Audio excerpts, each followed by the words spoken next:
ప్రియమైన సహోదరి సహోదరులారా, దేవుని పరిశుద్ధ నామంలో మీ అందరికీ నా వందనాలు. ఈ రోజు మనం ఆదికాండము 13వ అధ్యాయము మొదటి 11 వచనాలను ధ్యానించబోతున్నాం. మానవుడు తన జీవిత యాత్రలో ఎదుర్కొనే సవాళ్లు, ఆస్తిపాస్తుల వల్ల కలిగే చిక్కులు, ఆత్మీయ వివేచనతో తీసుకునే నిర్ణయాలు మన భవిష్యత్తును ఎలా మారుస్తాయో ఈ వాక్యం ద్వారా మనం తెలుసుకోబోతున్నాం. మన జీవితం ఒక ప్రయాణం. అబ్రహాము వలె మనమందరం దేవుని వాగ్దానాల వైపు నడుద్దాం. ఈ ప్రయాణంలో సమృద్ధి వచ్చినప్పుడు హృదయాలు ఎలా మారుతాయి, విభేదాలు వచ్చినప్పుడు ఒక భక్తుడు ఎలా స్పందించాలి, లోకపు ఆకర్షణలు మన కళ్ళను ఎలా కమ్ముతాయి, ఈ ప్రశ్నలకు సమాధానాలను ఈ వాక్య భాగంలో మనం చూడబోతున్నాము. ఆదికాండము 13వ అధ్యాయము 1వ వచనం చూసినట్లయితే, అబ్రాము తనకు కలిగిన సమస్తమును, తన భార్యను, తనతో కూడానున్న లోతును వెంటబెట్టుకొని ఐగుప్తులో నుండి నెగెబునకు వెళ్ళెను. మానవుడు కొన్నిసార్లు తన స్వంత నిర్ణయాల వల్ల లోకపు ఆకర్షణలలో చిక్కుకుంటాడు. అబ్రాము కరువు నుండి రక్షణ పొందాలని ఐగుప్తుకు వెళ్ళాడు, కానీ అక్కడ విశ్వాసంలో తడబడ్డాడు. అయితే దేవుని కృప అతన్ని వదిలిపెట్టలేదు. నెగబు అనే పదానికి దక్షిణ ప్రాంతము అని అర్థము. ఇది ఒక ఎడారి ప్రాంతము. ఐగుప్తు యొక్క భోగభాగ్యాల నుండి తిరిగి దేవుని క్రమశిక్షణలోకి రావడం ఈ ప్రయాణంలోని అంతరార్థం. మానవుడు తన తప్పులను తెలుసుకున్నప్పుడు తిరిగి దేవుడు చూపించిన మార్గంలోకి రావడమే నిజమైన రక్షణ. అబ్రాహాము ఐగుప్తు నుండి తిరిగి రావడం తప్పిపోయిన కుమారుని కథను గుర్తు చేస్తుంది. ఆ కుమారుడు తండ్రి ఇంటిని వదిలి దూరదేశానికి వెళ్ళి తన సమస్తాన్ని కోల్పోయి చివరకు పందుల పొట్టు తినే స్థితికి వచ్చినప్పుడు బుద్ధి తెచ్చుకొని నా తండ్రి యొద్దకు వెళ్ళుదును అని తిరిగి వచ్చాడు. అబ్రాహాము కూడా ఐగుప్తులో పొందిన చేదు అనుభవాల తర్వాత తిరిగి దేవుని వాగ్దాన భూమి వైపు అడుగులు వేశాడు. 2వ వచనం చూసినట్లయితే, అబ్రాహాము వెండి, బంగారము, పశువులు కలిగి బహుధనవంతుడై ఉండెను. ఐశ్వర్యం అనేది మానవుడికి గౌరవాన్ని ఇస్తుంది. అదే సమయంలో ఆత్మీయ బాధ్యతను కూడా పెంచుతుంది. అబ్రాహాము ఐశ్వర్యం కేవలం తన సొంత కష్టం వల్ల వచ్చింది కాదు, అది దేవుని ఆశీర్వాదము. అయితే సమృద్ధి ఉన్నప్పుడు మానవుడు మరింత జాగ్రత్తగా ఉండాలి. 3-4 వచనాలు చూసినట్లయితే, అతడు ప్రయాణం చేయుచు దక్షిణము నుండి బేతేలు వరకు, అనగా బేతేలుకును హాయికిని మధ్య తన గుడారము మొదట ఉండిన స్థలము వరకు వెళ్ళి తాను మొదట బలిపీఠము కట్టిన చోట చేరెను. అక్కడ అబ్రాము యెహోవా నామమున ప్రార్థన చేసెను. మానవుడు ఎక్కడ దారి తప్పాడో తిరిగి అక్కడికే రావాలి. అబ్రాము ఐగుప్తులో బలిపీఠం కట్టలేదు, కానీ తిరిగి బేతేలుకు రాగానే మొట్టమొదట చేసిన పని ప్రార్థన. అబ్రహాము కేవలం ఆత్మీయంగానే కాక భౌతికంగా కూడా మిక్కిలి ధనవంతుడైనట్లు మనం చూస్తాం. అబ్రహాము ఐగుప్తు నుండి తిరిగి వచ్చినప్పుడు ఖాళీ చేతులతో రాలేదు. దేవుడు అతడిని ఐగుప్తు రాజు ద్వారా ఆశీర్వదించాడు. అయితే ఈ సంపద అబ్రహాముకు గర్వాన్ని ఇవ్వలేదు. సంపద దేవుని పని కోసం, ఇతరులకు ఆశీర్వాదంగా ఉండటం కోసమే ఇవ్వబడిందని అబ్రహాము గ్రహించాడు. సంపద పెరిగినప్పుడు దేవుని నుండి దూరం కావడం సహజం, కానీ అబ్రహాము విషయంలో అది జరగలేదు. అతడు తన సంపద కంటే తన దేవునికే ప్రాముఖ్యత ఇచ్చాడు. కరువు వచ్చినప్పుడు అబ్రహాము తన బుద్ధితో ఐగుప్తుకు వెళ్ళాడు, కానీ అక్కడ అతడు ఇబ్బందులు ఎదుర్కొన్నాడు. మనం దేవుని మార్గాన్ని తప్పి లోకపు ఆకర్షణలోకి వెళ్ళినప్పుడు తిరిగి దేవుని సన్నిధికే రావాలి. అబ్రహాము అంతకుముందు ఎక్కడైతే దేవునితో సన్నిహితంగా గడిపాడో, ఎక్కడైతే తన గుడారాన్ని వేసుకున్నాడో అక్కడే అదే స్థలంలో మళ్ళీ చేరుకున్నాడు. ఈ వాక్యం మనకు అబ్రహాము పశ్చాత్తాపాన్ని తెలియజేస్తుంది. మనం ఎక్కడైతే దేవునితో సంబంధాన్ని కోల్పోయామో అక్కడికి తిరిగి వెళ్ళి ఆ సంబంధాన్ని సరిచేసుకోవాలని ఈ వాక్యం మనకు తెలియజేస్తుంది. అబ్రహాము బేతేలుకు చేరుకోగానే మొదట చేసిన పని తాను గతంలో కట్టిన బలిపీఠము వద్దకు వెళ్ళడం. బలిపీఠం అనేది దేవుని పరిశుద్ధతను, మానవుడు పాపస్థితిని మరియు దేవునితో సంబంధాన్ని గుర్తు చేస్తుంది. అబ్రహాము తన ఐగుప్తు ప్రయాణంలో బలిపీఠం కట్టలేదు. ఐగుప్తులో అతడు మౌనంగా ఉన్నాడు, కానీ తిరిగి వాగ్దాన భూమికి రాగానే తన ఆరాధనా జీవితాన్ని పునరుద్ధరించుకున్నాడు. ఐగుప్తులో తాను చేసిన తప్పుల నుండి దేవుడు తనను విడిపించినందుకు కృతజ్ఞతగా అబ్రహాము అక్కడ ప్రార్థిస్తున్నాడు. అబ్రహాము జీవితంలోని ఈ 3 వచనాలు మనకు ఒక గొప్ప పాఠాన్ని నేర్పుతాయి. మన ప్రయాణంలో ఎన్ని ఆశీర్వాదాలు పొందినా లేదా పొరపాట్ల వల్ల దేవునికి దూరమైనా మనం తిరిగి దేవుని సన్నిధికి రావాలి. 5 నుండి 7 వచనాలు చూసినట్లయితే, అబ్రాహాముతో కూడా వెళ్ళిన లోతుకును గొర్రెలు గొడ్లు గూడారములు ఉండెను గనుక వారు కలిసి నివసించుటకు ఆ ప్రదేశము చాలకపోయెను. ఎందుకనగా వారి ఆస్తి వారు కలిసి నివసించలేనంత విస్తారమై ఉండెను. అప్పుడు అబ్రాము పశువుల కాపర్లకును లోతు పశువుల కాపర్లకును కలహము పుట్టెను. ఆ కాలమందు కనానీయులు పెరిజ్జీయులు ఆ దేశములో కాపురముండిరి. ఆదికాండము 13వ అధ్యాయంలోని ఈ వచనాలు అబ్రహాము మరియు లోతు మధ్య ఏర్పడిన ఒక క్లిష్ట పరిస్థితిని, వారికి ఎదురైన సవాళ్లను వివరిస్తాయి. దేవుడు ఒకరిని ఆశీర్వదించినప్పుడు ఆ ప్రభావం వారి చుట్టూ ఉన్న వారిపై కూడా ఎలా ఉంటుందో ఇక్కడ మనం చూడవచ్చు. అబ్రహామును వెంబడించడం వల్ల లోతు కూడా ఆశీర్వాదాలను పొందాడు. దేవుడు అబ్రహామును ఆశీర్వదిస్తానని వాగ్దానం చేశాడు. లోతు అబ్రహాముతో కలిసి ఉండటం వల్ల ఆ ఆశీర్వాదాలు లోతు మీద కూడా ప్రవహించాయి. లోతుకు కూడా స్వంత ఆస్తి మందలు ఏర్పడ్డాయి. అయితే ఇక్కడ గమనించాల్సిన విషయం ఏంటంటే, లోతుకు ఆస్తి ఉంది కానీ అబ్రహాముకు ఉన్నటువంటి దేవునితో ప్రత్యక్ష సంబంధము, అంటే బలిపీఠం కట్టడం, దేవునితో ప్రార్థన చేయడం ఉన్నట్లు మనకు ఎక్కడా కనబడదు. అబ్రాహాముతో కూడా వెళ్ళిన లోతుకు కూడా గొర్రెలు ఎడ్లు గుడారములు ఉండెను. వారి ఆస్తి అంతగా పెరిగిందంటే వారు కలిసి నివసించడానికి ఆ భూమి సరిపోలేదు.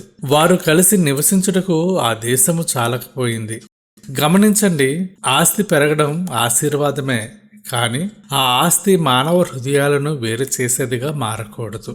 అబ్రాము పశువుల కాపర్లకు లోతు పశువుల కాపర్లకు మధ్య కలహం పుట్టింది. లోక సంబంధమైన సంపద పెరిగినప్పుడు తరచుగా మానవుల మధ్య దూరం పెరుగుతూ ఉంటుంది. అబ్రహాము లోతులు ఒకే కుటుంబం, కానీ ఆస్తి వారి మధ్య అడ్డుగోడగా నిలిచింది. కాపరుల మధ్య కలహం రావడం అనేది కేవలం గడ్డి నీళ్ల కోసమే కాదు, అది అహంకారం మరియు స్వార్థానికి చిహ్నం. యజమానుల ఆస్తులు పెరిగినప్పుడు వారి క్రింద పనిచేసే వారి మధ్య పోటీ మొదలైంది. ఈ వచనంలో ఒక ముఖ్యమైన మాట ఉంది. ఆ కాలముందు కనానీయులు పెరిజ్జీయులు ఆ దేశంలో కాపురముండిరి. ఇది చాలా ప్రాముఖ్యమైన విషయం. దేవుని నమ్ముకున్న అబ్రహాము కుటుంబం మధ్య గొడవలు జరుగుతూ ఉంటే చుట్టూ ఉన్న అన్యజనులు అంటే కనానీయులు పెరిజ్జీయులు చూస్తున్నారు. మనలో మనం గొడవ పడుతూ ఉంటే లోకానికి మనం ఇచ్చే సాక్ష్యం పాడవుతుంది. విశ్వాసుల మధ్య గొడవలు అవిశ్వాసులకు దేవుని నామాన్ని దూషించే అవకాశాన్ని ఇస్తాయి. అందుకే అబ్రహాము వెంటనే స్పందించి సమాధానపరచడానికి ప్రయత్నించాడు. సంపద లేదా అభివృద్ధి కలిగినప్పుడు గర్వపడకుండా సమాధానాన్ని వెతకడం అబ్రహాంలో ఉన్న గొప్ప లక్షణం. మన జీవితాల్లో కూడా ఆశీర్వాదాలు పెరిగినప్పుడు మన సంబంధాల్లో కలహాలు రాకుండా చూసుకోవాలి. ముఖ్యంగా లోకం మనల్ని గమనిస్తుందని గుర్తుంచుకొని సమాధానకర్తలుగా ఉండాలి. 8-9 వచనాలు చూసినట్లయితే, కాబట్టి అబ్రాము, మనము బంధువులము గనుక నాకు నీకును నా పశువుల కాపర్లకు నీ పశువుల కాపర్లకును కలహం ఉండకూడదు. ఈ దేశమంతయు నీ ఎదుట నున్నది గదా, దయచేసి నన్ను విడిచి వేరుగా నుండుము. నీవు ఎడమ తట్టునకు వెళ్ళిన ఎడ్ల నేను కుడి తట్టునకును, నీవు కుడి తట్టునకు వెళ్ళిన ఎడ్ల నేను ఎడమ తట్టునకును వెళ్ళుదనని లోతుతో చెప్పాను. కలహము పుట్టినప్పుడు అబ్రహాము లోతును పిలిచి మాట్లాడాడు. గొడవను పెంచడం కంటే దానిని పరిష్కరించడానికి అతడు సిద్ధపడ్డాడు. ఈ కలహాన్ని అబ్రహాము ఎలా పరిష్కరించాడో చూడండి. ఆయన లోతును పిలిచి, మనము బంధువులము, నాకును నీకును నా కాపుర్లకును నీ కాపుర్లకును కలహం ఉండకూడదు అన్నాడు. అబ్రాహాము వయసులో పెద్దవాడు, దేవుని పిలుపును అందుకున్నవాడు. అబ్రాహాము ఉపయోగించిన ఈ మాట చాలా శక్తివంతమైనది. ఆస్తి కంటే బంధుత్వం గొప్పదని అతడు గుర్తించాడు. విశ్వాసుల మధ్య ఉండవలసిన ప్రేమను, ఐక్యతను కాపాడుకోవడానికి తన హక్కులను వదులుకోవడానికి కూడా అతడు వెనుకాడలేదు. కలహము అనేది సాతాను ఆయుధం. అది దేవుని ఆశీర్వాదాన్ని అడ్డుకుంటుంది. అబ్రహాము తన కుటుంబంలో శాంతిని కోరుకున్నాడు. ఎందుకంటే శాంతి ఉన్న చోటనే దేవుని సన్నిధి ఉంటుంది. నిజానికి అబ్రహామే ఉత్తమమైన ప్రదేశాన్ని ఎంచుకునే హక్కు కలిగి ఉన్నాడు. కానీ ఆయన తన హక్కును వదులుకున్నాడు. అబ్రహాము లోతు కంటే పెద్దవాడు, కుటుంబ యజమాని మరియు దేవుని నుండి వాగ్దానం పొందినవాడు. నిజానికి ఏ భూమిని ఎంచుకోవాలో నిర్ణయించుకునే హక్కు అబ్రహాముకే ఉంది. కానీ అతడు తన హక్కును వదులుకున్నాడు. నీవు ఎంచుకో అని లోతుకు అవకాశం ఇచ్చాడు. అబ్రహాముకు దేవుని మీద ఉన్న నమ్మకం ఇక్కడ కనిపిస్తుంది. లోతు మంచి భూమిని తీసుకున్నా దేవుడు తనను ఆశీర్వదించగలడని అబ్రహాము విశ్వసించాడు. నీవు ఎడమ తట్టుకు వెళ్ళిన ఎడ్ల నేను కుడి తట్టుకును, నీవు కుడి తట్టునకు వెళ్ళిన ఎడ్ల నేను ఎడమ తట్టునకును వెళ్ళుదును అని లోతుకు అవకాశం ఇచ్చాడు. అబ్రహాము కంటికి కనిపించే సారవంతమైన భూమిని నమ్ముకోలేదు, కానీ వాగ్దానం చేసిన దేవుని నమ్ముకున్నాడు. కొన్నిసార్లు కలహాలు తగ్గడానికి దూరం అవసరమవుతుంది. అబ్రహాము జ్ఞానంతో ఆలోచించి గొడవలు పెరగకుండా ఉండాలంటే వేరుగా ఉండటమే మంచిదని భావించాడు. ఇది ద్వేషంతో కూడిన విభజన కాదు, కానీ ప్రేమతో కూడిన సర్దుబాటు. మానవుడు ఎప్పుడైతే దేవుని మీద సంపూర్ణంగా ఆధారపడతాడో అప్పుడే తన స్వార్థాన్ని త్యాగం చేయగలడు. అబ్రహాము దృష్టి భూమి మీద లేదు, భూమిని ఇచ్చే దేవుని మీద ఉంది. శాంతి కోసం ఒక అడుగు వెనక్కి వేయడం బలహీనత కాదు, అది ఆధ్యాత్మిక పరిణతికి గుర్తు. 10-11 వచనాలు చూసినట్లయితే, లోతు తన కన్నులెత్తి యోర్దాను ప్రాంతమంతటినీ చూచెను. యెహోవా సొదొమ గొమొర్రా అను పట్టణములను నాశనము చెయ్యక మునుపు సోయరుకు వచ్చు వరకు అదంతయు యెహోవా తోట వలెను ఐగుప్తు దేశము వలెను నీళ్లు పారు దేశమై ఉండెను. కాబట్టి లోతు తనకు యోర్దాను ప్రాంతమంతటినీ ఏర్పరచుకొని తూర్పుగా ప్రయాణం చేసెను. అట్లు వారు ఒకరికొకరు వేరైపోయిరి. లోతు తన నిర్ణయాన్ని కేవలం తన కళ్ళకు కనిపించే దాని ఆధారంగానే తీసుకున్నాడు. లోతు చూసినప్పుడు ఆ ప్రాంతం యెహోవా తోట వలె, అంటే ఏదైనా వనం వలె ఉంది. అంతేకాదు ఐగుప్తు దేశము వలె ఎంతో సారవంతంగా కనిపించింది. సమృద్ధిగా నీరు, పచ్చని గడ్డి ఉండటం వల్ల తన పశువులకు అది సరైన చోటు అని అతడు భావించాడు. బైబిల్లో మనం చూసినట్లయితే ఇక్కడ అది దేవుడు సొదొమ గొమొర్రాలను నాశనము చెయ్యక మునుపు ఉన్న స్థితి అని చెప్తుంది. పచ్చగా ఉన్న ప్రతిదీ సురక్షితం కాదని లోతు గ్రహించలేకపోయాడు. అతడు భూమి యొక్క సారాన్ని చూశాడు, కానీ అక్కడ నివసించే ప్రజల పాపాన్ని, దుష్టత్వాన్ని చూడలేకపోయాడు. లోతు తనకు ఏది మంచిదో అది ఎంచుకున్నాడు. తన స్వంత లాభం కోసం అబ్రాహామును విడిచి వెళ్ళడానికి సిద్ధపడ్డాడు. అతడు తూర్పు వైపుగా ప్రయాణమయ్యాడు. బైబిల్లో తూర్పునకు వెళ్ళడం అనేది తరచుగా దేవుని సన్నిధి నుండి లేదా దేవుని మనుషుల నుండి దూరం అవ్వడానికి సాదృశ్యంగా ఉంటుంది. ఆదికాండము 4వ అధ్యాయం 16వ వచనంలో కూడా, అప్పుడు కయీను యెహోవా సన్నిధిలో నుండి బయలుదేరి వెళ్లి ఏదెనుకు తూర్పు దిక్కున నోదు దేశములో కాపురముండెను అని వ్రాసి ఉంది. అంటే అక్కడ కయీను తూర్పునకు వెళ్ళాడు. అలాగే లోతు కూడా తూర్పు వైపుగా ప్రయాణమయ్యాడు. అయితే అబ్రహాము వాగ్దాన భూమిలో ఉండిపోయాడు. లోతు ఆ ప్రాంతాన్ని ఐగుప్తు దేశం వలె ఉందని పోల్చుకోవడం గమనించవచ్చు. ఐగుప్తులో వారు చూసిన సమృద్ధి అతని మనసులో ఉండిపోయింది. లోకం ఇచ్చే సౌకర్యాల కోసం ఆశపడటం వల్ల అతడు ప్రమాదకరమైన సొదొమ వైపు అడుగులు వేశాడు. ఇక్కడ మనం ధ్యానించిన భాగంలో అబ్రహాము మరియు లోతు ఇద్దరూ దేవుని ఆశీర్వాదాన్ని పొందినవారే. కానీ ఆ ఆశీర్వాదాన్ని వారు కాపాడుకునే తీరులో ఉన్న తేడాయే వారి భవిష్యత్తును మార్చివేస్తుంది. అబ్రహాము తన ప్రయాణంలో ఎన్ని ఆస్తులు సంపాదించినా తిరిగి తన బలిపీఠం దగ్గరికే వచ్చాడు. స్వార్థం రాజ్యమేలుతున్న ఈ లోకంలో తన హక్కును వదులుకొని సమాధానాన్ని కోరుకున్న అబ్రహాము మనకు గొప్ప మాదిరి. మనం సమాధానకర్తలుగా ఉన్నప్పుడు దేవుడు మన పక్షాన ఉండి మనల్ని మరింత గొప్పగా ఆశీర్వదిస్తాడు. లోతు కేవలం కంటికి కనిపించే సౌకర్యాలను చూసి నిర్ణయం తీసుకున్నాడు. అది అతడిని వినాశనానికి దారితీసింది. మన నిర్ణయాలు కేవలం ప్రస్తుత లాభం కోసమే కాకుండా మన ఆత్మీయ భద్రతను కూడా దృష్టిలో పెట్టుకుని ఉండాలి. మనం అబ్రహాము వలె దేవుని వాగ్దానాల మీద విశ్వాసం ఉంచుతాం. లోకం ఇచ్చే తాత్కాలిక ఆకర్షణల కంటే దేవుడు మన కోసం సిద్ధపరిచిన శాశ్వతమైన ఆశీర్వాదాలనే కోరుకుందాం. ప్రార్థన.